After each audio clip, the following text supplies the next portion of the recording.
राधे राधे। तो आज जानेंगे, आज समझेंगे दहर विद्या क्या है। छांदोग्य उपनिषद में बहुत अच्छा बताया गया है। 8वें अध्याय के पहले प्रपाठक का पहला मंत्र, अथ यदिदमस्मिन् ब्रह्मपुरे दहरं पुण्डरीकं वेस्म दहरोऽस्मिनन्तराकाश तस्मिन् यदन्तस्तदन्वेष्टव्यम्। छांदोग्योपनिषद 8:1-1। क्या कह रहा है यह मंत्र? यह मंत्र कह रहा है कि एक ब्रह्मपुर है और उस ब्रह्मपुर में एक कमल के आकृति का घर है और उसमें एक रहस्य है, एक दहराकाश है। उसको हमको जानना है। उसको जानने के लिए ही इस मनुष्य शरीर हमको मिला है। भगवान ने ये मनुष्य शरीर हमको इसलिए दिया है कि उस रहस्य को जानो। उस ब्रह्मपुर में, उस घर ब्रह्मपुर में जो घर है कमल के आकृति का, उसमें जो रहस्य छिपा है उसको जानो, क्योंकि तुम्हारा उससे अनंत काल, अनंत जन्मों का संबंध है। तुम उसे भूल गए हो। तो क्या है वो ब्रह्मपुर? वो ब्रह्मपुर ये शरीर है, ये मनुष्य शरीर ही वो ब्रह्मपुर है। और वो घर क्या है? वो घर हृदय है, हृदय। और उस हृदय में ही वो रहस्य छिपा है। यानी वो कौन है? ब्रह्म श्री कृष्ण। कैसे हैं वो? फिर कह रहा है छांदोग्योपनिषद 8:1-3, यावान वायमाकाश तावानेषु अंतर्हृदय आकाश उभे अस्मिन् द्यावा पृथिवी समाहि अंतरेव समाहिते यच्च से हास्ति यच्च नास्ति सर्वं तदस्मिन् समाहितमिति। कि ये जो तुम पृथ्वी देख रहे हो, ऐसे और भी अनंत लोक हैं माया के, और उससे परे फिर अनंत भगवान के अपने लोक हैं, दिव्य लोक। तो ये समस्त लोक, अनंत कोटि ब्रह्मांड का जो मालिक है, उसी के अंदर ये सब है। उससे ही ये सब निकले हैं और वो तुम्हारे हृदय में है, उसको जानो। पर हम नहीं मानते। तो ये मंत्र कह क्या रहा है कि भगवान हमारे हृदय में है। ये अनंत कोटि ब्रह्मांड का जो मालिक है वो हमारे हृदय में है और हम बाहर ढूंढ रहे हैं। कोई तिरुपति बालाजी जा रहा है, कोई रामेश्वरम जा रहा है, कोई बद्री विशाल जा रहा है कि वहाँ हमको भगवान मिलेंगे। जबकि वेद मंत्र कह रहा है भगवान हमारे हृदय में है, कहीं जाने की जरूरत नहीं है। इसलिए भगवान जावाले दर्शन उपनिषद में कह रहे हैं कि अंतस्थम माम परित्यज्य बहिष्ठम यस्तु सेवते हस्तस्थ पिंड मुत्सृज्य लिहते कुरु परमात्मन। कि हे मनुष्यों, मैं तो साक्षात तुम्हारे हृदय में बैठा हूं, फिर भी तुम मुझे बाहर इधर उधर ढूंढ रहे हो। ये तो ऐसा ही है किसी के हाथ में लड्डू है और वो कुहनी को चाटे। मैं तो साक्षात तुम्हारे हृदय में हूं, कहीं जाने की जरूरत ही क्या है? भीतर हमको खोजना है, हम खोज रहे हैं बाहर, जबकि वो रहस्य हमारे भीतर है। वो अनंत कोटि ब्रह्मांड का मालिक हमारे अंतःकरण में है।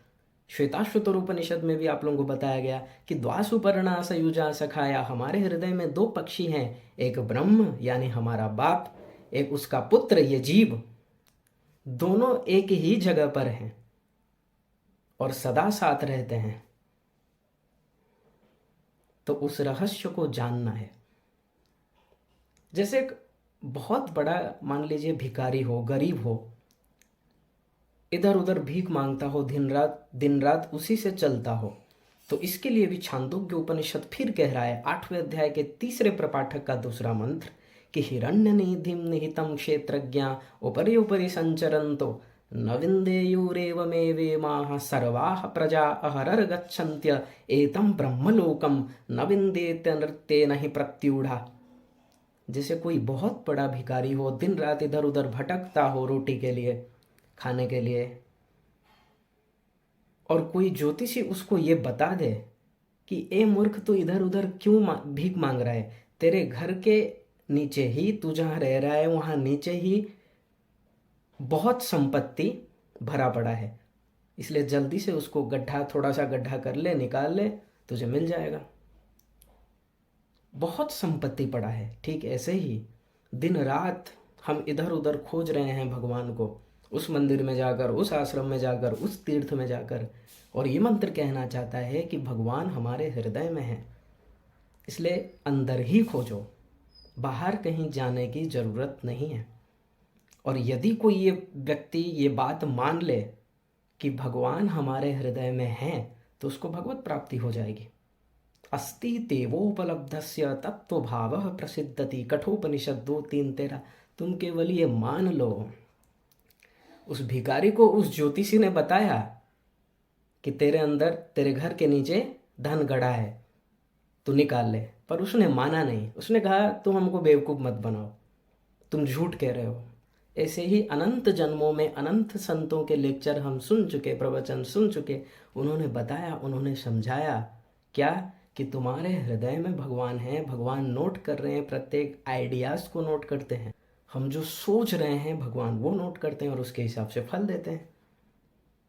लेकिन हम ये बात नहीं मानते। यदि कोई ये बात मान ले बस और सदा माना रहे, तो भगवत प्राप्ति हो जाएगी। इसी को ब्रह्मसूत्र में कहा गया, दहर उत्तरेभ्यः गति शब्दाभ्याम तथा हि दृष्टम लिंगंच धृतेश्च महिम्नो स्यास्मिनुपलब्धे प्रसिद्धेश्च इतर परामर्शात् इति चेन्न असंभवात् उत्तरा चेद आविर्भूत स्वरूपस्तु। ब्रह्मसूत्र 1:3-13, 1:3-14, 1:3-15, 1:3-16, 1:3-17, 1:3-18। यह है दहर विद्या। और उस भगवान से ये संसार उत्पन्न हुआ है, हम सब उससे प्रकट हुए हैं। छांदोग्य उपनिषद में फिर कहा गया, तज्जलानिति शांत उपासीत। हम उससे निकले हैं और उसी में लय हो जाएंगे। तो उसको कैसे जाने? फिर कह रहा है छांदोग्य उपनिषद 3:14-2, मनोमयः प्राण शरीर भारूपः सत्य संकल्प आकाशात्मा सर्वकर्मा सर्वकामः सर्वगंधः सर्वरसः सर्वमिदमभ्यप्यो वाक्यनादरः। छांदोग्योपनिषद 3:14-2। वो शुद्ध मन से ही ग्राह्य है। जब तक मन शुद्ध नहीं होगा वो तुमको नहीं मिल सकता। मनः शुद्धि विहीनानाम निष्कृतश्च कथम भवेत्। बिना मन शुद्धि के कल्याण कैसे होगा? इसलिए सबसे पहले मन को शुद्ध करना है, शुद्ध मन से ही वो ग्राह्य है। फिर कह रहा है छांदोग्योपनिषद, एष म आत्मा। वो मेरी आत्मा है। कौन? जो हमारे हृदय में है, भगवान श्री कृष्ण। हम उसके शरीर हैं। जैसे इस शरीर के हम आत्मा हैं, ऐसे ही भगवान हमारे आत्मा है, हम उनके शरीर हैं। इसलिए छांदोग्य उपनिषद फिर कहता है, एषम आत्मा अंतर्हृदय अवस्थित एतद ब्रह्म। वो ब्रह्म है, भगवान श्री कृष्ण है, वो मेरी आत्मा है। जैसे मैं इस शरीर का आत्मा हूँ, वैसे ही मेरी आत्मा भगवान श्री कृष्ण है, यानी हम उनके शरीर हैं। इसलिए सुबालोपनिषद में कहा गया, यस्याक्षरम शरीरम, सुबालोपनिषद 7:1, यस्य विज्ञानम शरीरम, बृहदारण्यकोपनिषद 3:7-22। हम भगवान के शरीर हैं। भगवान समस्त देहधारी जीवों के, सभी के आत्मा हैं। इसलिए भागवत भी कहती है 10वें स्कंद के 14वें अध्याय का 55वां श्लोक कि कृष्ण में नमवे हित्वम आत्मानम अखिलात्मनाम। समस्त देहधारी जीव के भगवान श्री कृष्ण ही आत्मा है। और इसी को ब्रह्मसूत्र में भी कहा गया।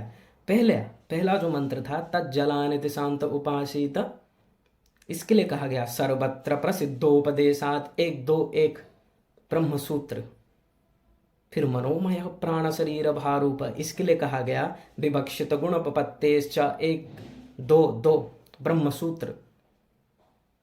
एषम आत्मा अंतर हृदय, इसके लिए कहा गया शब्द विशेषात 1:2:5। और आखिरी जो मंत्र है, एषम आत्मा अंतर हृदय अवस्थितम एतद ब्रह्म, इसके लिए कहा गया स्मृतेश्च 1:2:6। तो इन सभी ब्रह्मसूत्र और मंत्र कह रहे हैं कि वो रहस्य तुम्हारे हृदय में है, भगवान तुम्हारे हृदय में है। इसको मान लो। इसको मान लेने से ही तुम्हारा कल्याण हो जाएगा। कहीं जाने की जरूरत नहीं है, सदा माने रहो। क्योंकि जितनी देर हम ये रियलाइज करेंगे कि भगवान हमारे साथ हैं, गुरु हमारे साथ हैं, तो हम कुछ पाप के आइडिया सोच ही नहीं सकते। क्योंकि मंत्र कह रहा है कि भगवान तुम्हारे आइडियाज को नोट कर रहे हैं। तो हम जब भी बुरा सोचेंगे तो तुरंत मन कहेगा, अरे यार भगवान नोट कर रहे हैं, हमें उनकी कृपा चाहिए, भगवान सब देख रहे हैं, वही हिसाब से फिर दंड देंगे, तो हमें बुरा नहीं सोचना है। तो जैसे ही विचार उत्पन्न होगा तो तुरंत तुमको याद आ जाएगा, अरे भगवान नोट कर रहे हैं, और तुम पाप से बच जाओगे। और धीरे धीरे धीरे धीरे भगवान को अपने साथ रियलाइज करते करते करते करते मन शुद्ध हो जाएगा, भगवत प्राप्ति हो जाएगी। इसलिए ये मान लो, ये है दहर विद्या का रहस्य। राधे राधे।